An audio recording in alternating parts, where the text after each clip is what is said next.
अम्बेडकर अम्बेडकर लगा रखा है, लेकिन मानवता के जो भगवान है वो अम्बेडकर ही हैं।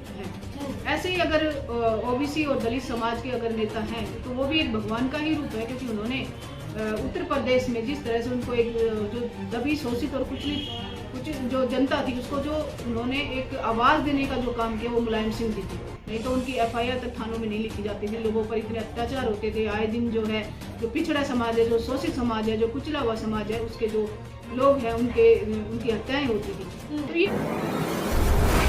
प्रकार से महाकुंभ में एक एक करके बयानबाजियां आ रही है। अखिलेश यादव ने आपने देखा कि किस प्रकार से ट्विटर हैंडल के माध्यम से जानकारी क्या दी। संत राजू दास को दिक्कत हो गई, इस प्रकार की अभद्र टिप्पणी की गई है माननीय मुलायम सिंह यादव के लिए, जो बर्दाश्त नहीं की जाएगी। सीधे तौर पर मुखर होकर बातचीत करना चाहिए। कैसे देख रहे हैं? आए दिन ये पहला बयान नहीं है, इससे पहले भी कई सारे बयानबाजियां दी जाती हैं नेताओं को लेकर, और खासतौर पर ऐसी बयानबाजियां जो शायद शब्दों में बयान नहीं कर सकते।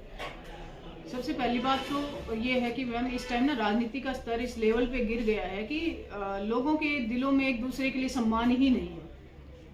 और दूसरी बात ये है कि जब भी मान लो मुलायम सिंह जी, लालू यादव जी, बहन कुमारी मायावती जी या उस टाइम डॉक्टर भीमराव अंबेडकर जी, जब भी एक SC ST OBC पिछड़े समाज से जब व्यक्ति उठ कर अपने जो जनता है, अपना जो समाज है, जब उसका प्रतिनिधित्व करता है तो इन लोगों को जो है वो सहन नहीं होता है।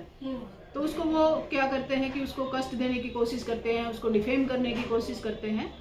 तो आज यही दिक्कत अभी इनको हो रही है कि जब एक तरफ चारों तरफ जो है अंबेडकर जी को याद किया जा रहा है, जैसे कि अमित शाह जी ने अंबेडकर जी के ऊपर टिप्पणी दी कि इतनी बार भगवान को याद कर लेते तो भगवान क्या अम्बेडकर अम्बेडकर लगा रखा है, लेकिन मानवता के जो भगवान है वो अम्बेडकर ही जी हैं। ऐसे ही अगर ओबीसी और दलित समाज के अगर नेता हैं तो वो भी एक भगवान का ही रूप है, क्योंकि उन्होंने उत्तर प्रदेश में जिस तरह से उनको एक जो दबी शोषित और कुछ जो जनता थी उसको जो उन्होंने एक आवाज़ देने का जो काम किया वो मुलायम सिंह जी थे।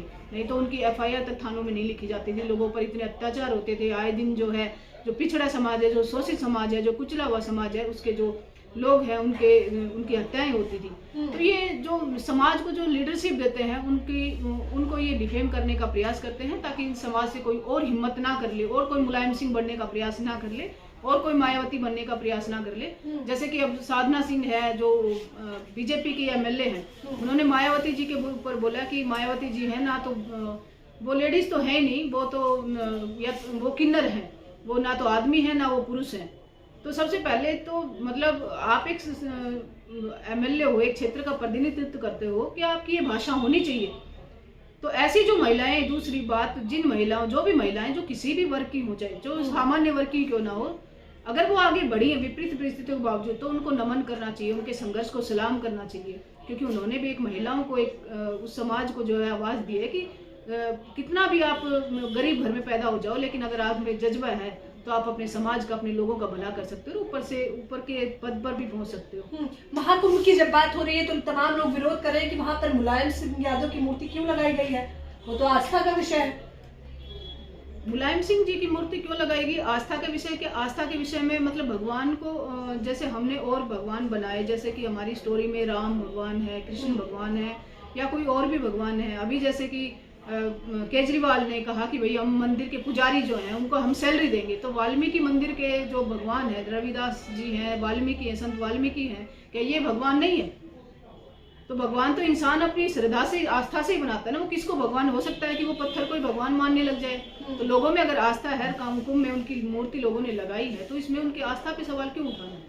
इस बीच में आपने देखा कि तमाम नेताओं ने बयानबाजियां भी करी। चंद्रशेखर आजाद ने खुद कहा कि जो लोग पापी हैं उन्हें पाप धोने की आवश्यकता है। इससे वो क्या दर्शाना चाहते हैं कि बहुजन समाज पाप नहीं करता? नहीं, बहुजन समाज ऐसा नहीं है कि मतलब कोई समाज, हम किसी समाज का ठेका तो नहीं ले सकते। इवन दो भाइयों का भी हम मतलब अंतर हो जाता है। और पाप क्या होता है ये भी देखने की जरूरत है कि पाप उनकी नज़र में क्या है और हमारी नज़र में क्या है।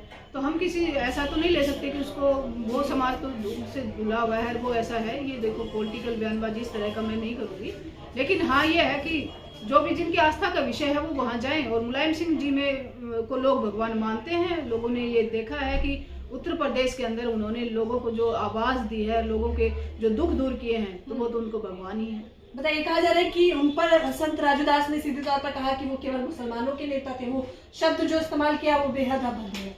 मैंने पहले ही कहा ना कि जब भी कोई नेता SC ST OBC या किसी भी एक बैकवर्ड जो सेक्शन है या पुअर सेक्शन है जिसका प्रतिनिधित्व वहाँ पर नहीं है, उससे उभरने की जब कोशिश करता है, समाज को दिशा देने की और आवाज़ देने की कोशिश करता है, तो उसको डिफेम किया जाता है, ताकि वो लोग जो है जिनको दबा दिया गया है, जिनके दिमाग में भर दिया गया है कि तुम लीडरशिप के लायक नहीं हो, और जब उन समाज से कोई उठता है तो उनको सहन नहीं होता है, इसलिए ये पागल होकर ऐसी टिप्पणियां देते हैं। मतलब सपा के तमाम नेता और खासतौर पर यादव समुदाय के तमाम लोग इसका विरोध कर रहे हैं। FIR भी दर्ज हो गई है, हालांकि वो ट्विटर हैंडल से ट्वीट भी डिलीट कर दिया, तो डिलीट कर दिया वो कह रहे हैं। सबसे पहली बात तो मैम, यादव समाज को, मुलायम सिंह जी को यादव समाज से या मुस्लिम समाज से जोड़कर क्यों देखा जाए, अम्बेडकर जी को दलित समाज से जोड़कर क्यों देखा जाए।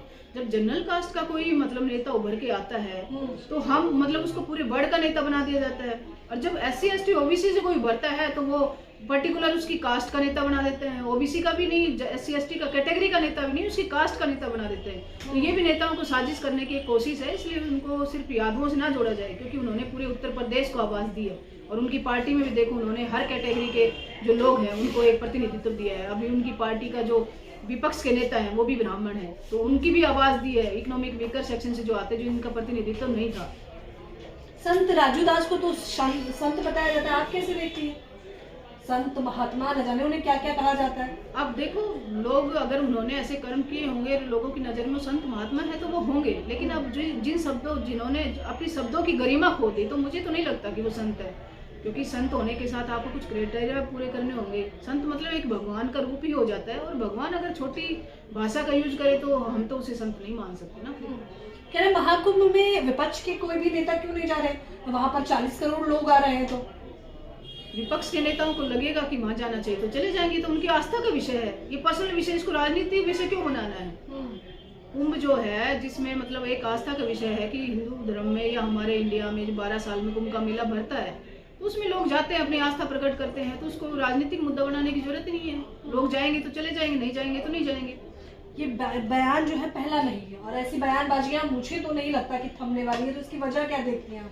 क्योंकि ये लोग चाहते हैं कि ये जो देश है, इसका पढ़ा लिखा जो युवा है वो रोजगार की बात ना करे, वो शिक्षा की बात ना करे। जिन पॉलिसियों को इन्होंने चेंज कर दिया, शिक्षा को खत्म कर दिया, रोजगार को खत्म कर दिया है, महंगाई बेरोजगारी पे बात ना करें, दिल्ली के बढ़ते हुए प्रदूषण पे बात ना करें, भ्रष्टाचार पे बात ना करें, नशे पर बात ना करें, तो इसलिए ये मुद्दों को डाइवर्ट करके हिंदू मुस्लिम और धर्म पे ले आते हैं, ताकि और मुद्दों पे बात ही ना करनी पड़े। और जो इनके बच्चे जो हैं वो विदेशों में जाकर पढ़ाई करें, जाके इंडिया को लीड करें, और जो और बच्चे हैं जो गरीब घरों से जो में पैदा हुए, सामान्य मिडिल क्लास में जो पैदा हुए बच्चे हैं, वो जो है इनके धर्म और राजनीति के चक्कर, इनकी धर्म की जो राजनीति है इसमें पड़े रहें, कावड़ लाएं और इसी के मुद्दे पर डिबेट करें, और इनके पीछे जो है पॉलिटिकल पार्टियों के पीछे जो है जय हो के नारे लगाते इनके पीछे चलते रहे। समाज के लोगों को और दर्शकों को अगर कुछ कहना चाहेंगे तो क्या?